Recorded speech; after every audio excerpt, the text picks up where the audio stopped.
6:30 in the AM, not Citizen Science. True. That's all.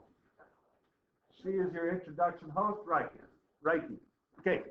Anyways, Physics 30, we're starting the motion unit. We looked at this yesterday, and essentially we talked yesterday about how we could develop a method to graph position and time, uniform motion in one straight line, one-dimensional motion. And we're going to use a ticker tape timer. We won't go through the process this one. Everybody has this handout, correct? Did I get this up? Yes, I did. And now Skylar has it too. Nobody else was absent yesterday? No. Okay. So what we need to do is use this ticker tape. We're going to use quarter seconds. There's actually 60 dots created per second. That's pretty fast, and that's why it sounds like what you guys talked about, a tattoo kind of pen thing sounded like, whatever. Anyways, and this is like a woodpecker, right? Tap, tap, tap. And when you're pulling the strip straight through, and I'm on frozen here, so you don't even see what I was pointing to here. Okay, so this is what we have. Now, I want to talk about this because it's fairly simple, but here's the thing that people screw up. You're going to mark every 15th dot because there's 60 dots in the set, right? It would be ridiculous to get too much data if you go for every dot, 60 dots. So, but here's what people screw up. 0. Oh, right, I'm going to make it 0, 1, 2, 3, 4, 5, 6, 7, 8, 9, 10, 12, 13, 14, then the 15th one. Then start your count over again. 0, 1, 2, 3. You guys follow what I'm saying? Otherwise, if you start at 1, you're going to be out a little bit. And isn't that a big deal? I probably won't get down to a magnifying glass and see, but. And we played around the other day and made some strips. And I'm going to just take a look at Ray's, because you were thinking yours is faulty in that what sense? I think it looks great. Some are faded a little bit, but you can still have them, right?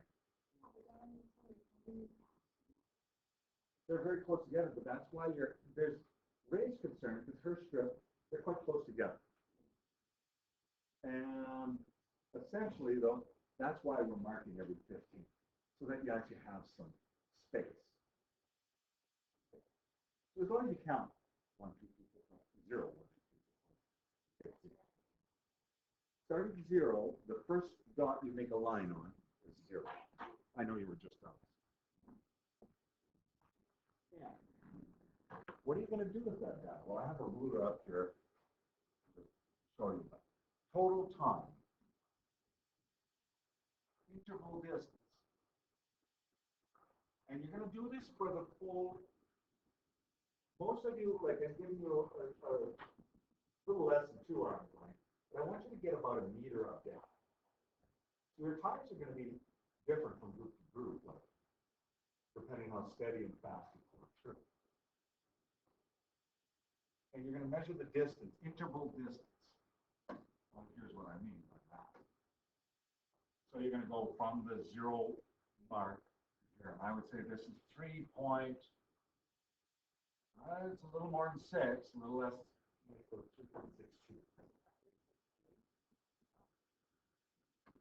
So I put in here between 0 and 0.25. I got 3.62. That's disappearing. And then the next one I would measure. And I'm going to just move my 0 here. I think you get the idea. 4.62 or whatever, right? And then eventually I'm going to accumulate and add up all of those totals. 3.62 plus 4.6. Get my total distance. But just measure the little gaps. Does that make sense to us? If you really need, I have some rulers on the side. You can always use centimeter meter sticks, but don't use the side that doesn't have a millimeter mark. Use a millimeter mark. Right? Or I have some small rulers here. Right?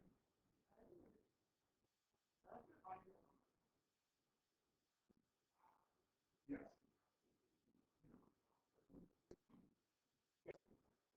fairly simple. The trickiest part is trying to get a good set of data. I think Raise is just fine. You can work in groups of 2. You have to? No, but what do you got against KV? Okay, so I'm going to just pause this here.